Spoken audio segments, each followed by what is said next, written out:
పల్నాడు జిల్లా గురజాల నియోజకవర్గం పిన్నెల్లి గ్రామానికి చెందిన వైఎస్ఆర్సీపీ దళిత కార్యకర్త మండా సల్మాన్ ను టీడీపీ నాయకులు అతి కిరాతకంగా హత్య చేయడాన్ని వైఎస్ఆర్ కాంగ్రెస్ పార్టీ తీవ్రంగా ఖండిస్తోందని వైఎస్ఆర్సీపీ నేతలు నిరసన స్పష్టం చేశారు.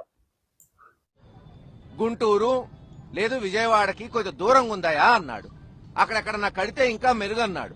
వాస్తవే కదా, నిజంగా నా పర్సనల్ ఒపీనియన్ గుంటూరు విజయవాడ మధ్యలో గడితే అసలు బ్రహ్మాండంగా హైదరాబాద్ నగరంలా తయారయ్యేది. కానీ వద్దు, ఆయన 5,000 10,000 ఎకరాలు ఎక్కడుంటుందో చంద్రబాబు నాయుడు గారు అక్కడే కట్టాలి. ఆయన ఇప్పుడున్న 2 కోట్లు 20 కోట్లు చేసుకోవాలా, మా ప్రపంచం మీద జనం మీద పెట్టుకున్న 1,00,000 కోట్లు ఆయన కొరకే ఖర్చు పెట్టాలా. ఇది ఈరోజు ప్రభుత్వం. ప్రశ్నిస్తే కేసులు.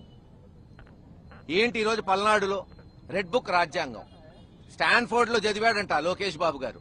మరి ఇంగ్లీష్ వచ్చింది కదా, అంబేద్కర్ గారి రాజ్యాంగం చదవచ్చగా ఒకసారి. ఏం రాశాడు, ఎందుకు రాశాడు? విభిన్న కులాలు, జాతులు, మతాలు ఈ సువిశాలమైన భారతదేశంలో హాయిగా బ్రతకాలని చట్టాలు చేస్తే రెడ్ బుక్ పట్టుకొని తిరుగుతున్నాడు పని బాటలాక.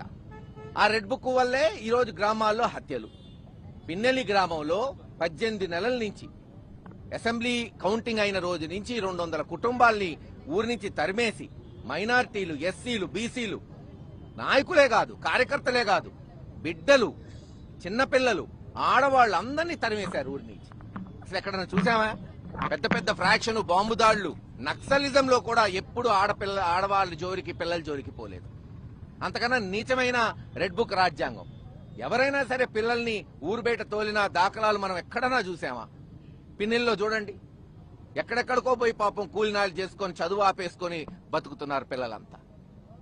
ఈ రోజు ఒకడు పాపం ప్రోత్సహిస్తున్నారా అని మనకు అర్థమవుతా ఉంది. చంద్రబాబు నాయుడు గారు వచ్చిన దగ్గర నుంచి కూడా పొలిటికల్ గవర్నెన్స్ పక్కన పెట్టి రెడ్ బుక్ గవర్నెన్స్ పూర్తి స్థాయిలో కూడా ఇప్పటి వరకు కూడా పూర్తి స్థాయిలో అమలు చేస్తా ఉన్నారు. మరి మా పల్నాడులో అయితే ఎక్కువ. ఎందుకంటే గవర్నమెంట్ పోయిన తర్వాత చూసాం, నడి రోడ్డు మీద వినుకొండలో రషీద్ ఏ విధంగా నరికి హత్య చేశారో మనం చూసాము. ఇలా అనేక ఎగ్జాంపుల్స్ రాష్ట్రంలో ఉన్నాయి, కొనసాగుతూనే ఉన్నాయి.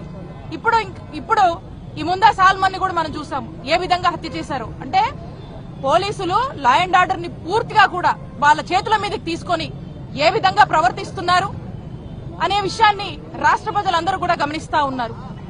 తన భార్యకు బాలేదని చెప్పి గ్రామానికి వచ్చి తనకి చూపిద్దామని ఇంటికి వచ్చినటువంటి అతన్ని మరి ఏ విధంగా టీడీపీ వాళ్ళు హత్య చేశారో మనమంతా కూడా చూస్తా ఉన్నాము. కాబట్టి మేము వైఎస్ఆర్ కాంగ్రెస్ పార్టీ ఒకటే డిమాండ్ చేస్తా ఉంది, ఎవరైతే ఒక దళితుడిని ముందా సాల్మన్ మా వైఎస్ఆర్ కాంగ్రెస్ పార్టీ కార్యకర్తను హత్య చేశారో వాళ్ళ మీద తక్షణమే యాక్షన్ తీసుకుని వాళ్ళని అరెస్ట్ చేయాలి.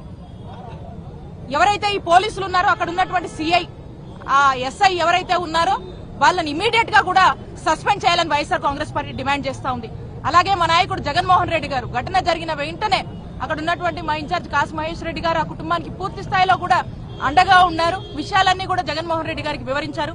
జగన్ గారు ఆ పరిస్థితులన్నీ కూడా ఫోన్ మాట్లాడి కనుక్కొని తెలుసుకొని ఆ కుటుంబానికి వారి యొక్క కండోలెన్సెస్ తెలిపారు.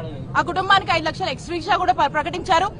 ఇంకా ఫ్యూచర్ లో కూడా ఎక్కడ ఇలాంటి పరిస్థితి జరిగినా వైఎస్ఆర్ కాంగ్రెస్ పార్టీ మా నాయకుడు జగన్మోహన్ రెడ్డి గారు పూర్తిగా అండగా ఉంటారు, మీరు భయపడొద్దు అని చెప్పి ధైర్యం కూడా చెప్పినటువంటి పరిస్థితులు. ఇప్పటికే ఆ గ్రామానికి జగన్మోహన్ రెడ్డి గారు రావాలనుకున్నారు. అక్కడ వాళ్ళంతా కూడా నిన్న మహేష్ గారు చెప్పారు, కొద్ది రోజులు అందరూ కూడా మాట్లాడుకొని ఒక మీటింగ్ వేసుకొని టైం చూసుకొని జగన్మోహన్ రెడ్డి గారు వచ్చి అందరూ ఆ గ్రామాల్లోకి తిరిగి వచ్చి ఉండొచ్చు అని చెప్పి ఒక భరోసాని ఇవ్వాలని జగన్మోహన్ రెడ్డి గారు ఇక్కడున్న పల్నాడు నాయకులు అందరూ ఉన్నారు, ఎమ్మెల్యేలు అందరూ మినిస్టర్ హోదా అని చెబుతుంటారు. ఈ హోదాలు ఉన్న వాళ్ళంతా కూడా ఆ కుటుంబానికి ఎక్కడైనా కనీసం సాటి బరిచిగా సహాయం చేయగలిగారా? లేదు. మనుషుల్ని మనుషులుగా చూడట్లేదు ఈ కూటమి ప్రభుత్వం. మనుషుల్ని పశువుల్లా కంటే హీనంగా చూస్తున్నారు. మరి అలాంటి పాలన ఈ రోజు ఈ పల్నాడు ప్రాంతమే కాదు, ఈ రాష్ట్రంలోనే అన్ని విధాల లా అండ్ ఆర్డర్ అనేది ఎక్కడా లేదు. పోలీసులు ఎక్కడా పనిచేయట్లేదు. అదర్ రాష్ట్రాలతో పోలిస్తే మన పోలీసు వ్యవస్థ జీరో అని పెద్ద పెద్ద సర్వేలు కూడా చెప్తున్నటువంటి పరిస్థితి. కేంద్ర ప్రభుత్వం కూడా చెప్పింది, ఈ ఆంధ్ర రాష్ట్రంలో ఉన్న పోలీసు వ్యవస్థ జీరో అని. ఈ విధమైనటువంటి పోలీసు వ్యవస్థ ఉన్నంతకాలం ఇలా ఇవాళ మన సాల్మన్ చనిపోయాడు, మొన్న రషీదు వినుకొండలో అదే విధంగా అమానుషంగా చంపారు. అలా చూస్తే వందల కొద్ది వేల కొద్ది జనాన్ని మరి ఆ కాకినాడ ఈ ప్రాంతంలో కూడా అదే విధంగా చంపడం జరిగింది. ఇది చూస్తా ఉంటే ఇరాన్ లెక్కలో ప్రతి ఒక్కరూ భయభ్రాంతులకు గురవుతున్నారు. ఇదే పాలన, ఇదే పరిపాలన విధానాలు. మీ రెడ్ బుక్ తోటే మీరు అన్ని విధాల పూర్తి స్థాయిలో ప్రజల్ని తొక్కేస్తున్నారు. తీసుకోవడం కూడా వాళ్ళు ఎన్ని అడ్డంకులు పెట్టారో అసలు మీరు చూస్తుంటే ఆ వీడియో చూస్తుంటే తెలుస్తుంది ఎన్ని బ్యారికేడ్స్ పెట్టి ఎంతమందిని అడ్డుకున్నారో.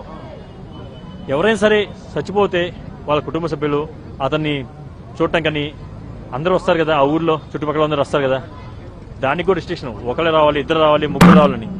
ఇది ఏది ఏమన్నా కార్యక్రమం, ఏమైనా ప్రోగ్రామా, లేకపోతే ఏమన్నా పార్టీ మీటింగా? దేనికి ఇంత రిస్ట్రిక్షన్స్? ఫస్ట్ ఆఫ్ ఆల్ ఆయన చచ్చిపోయిన కారణం పోలీసులు వాళ్ళ నిర్లక్ష్యమే, వాళ్ళ ఫెయిల్యూరే.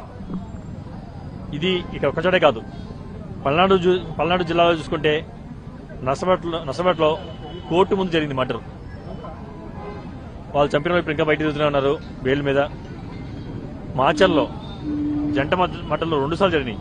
ఫస్ట్ సారి జరిగినప్పుడు డైరెక్ట్ గా ఆ రోజే ఎస్పీ గారు, కలెక్టర్ గారు ఇది ఊళ్ళో వాళ్ళ టీడీపీ పార్టీలోనే వాళ్ళ పడక వాళ్ళ పార్టీలోనే గొడవలు జరిగి వాళ్ళు చంపుకున్నారని చెప్పారు.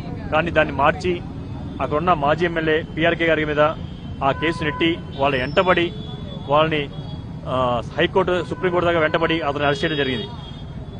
ఆ తర్వాత మళ్లీ మొన్న ఒక జంట హత్యలు జరిగినాయి. మరి ఈసారి వాళ్ళు లేరు, మరి ఇంకెవరి మీద పెడతారు ఆ కేసు? మరి ఇంక దాన్ని ఎవరి మీద పెట్టాలని చూస్తున్నారు? అంటే జైల్లో ఉండి కూడా వాళ్ళు చేశారని పెట్టచ్చు, వాళ్ళు అది ఏదైనా చేయగలరు. అలాంటిది అక్కడ కూడా జరగదు. ఇట్లా మన పల్నాడులోనే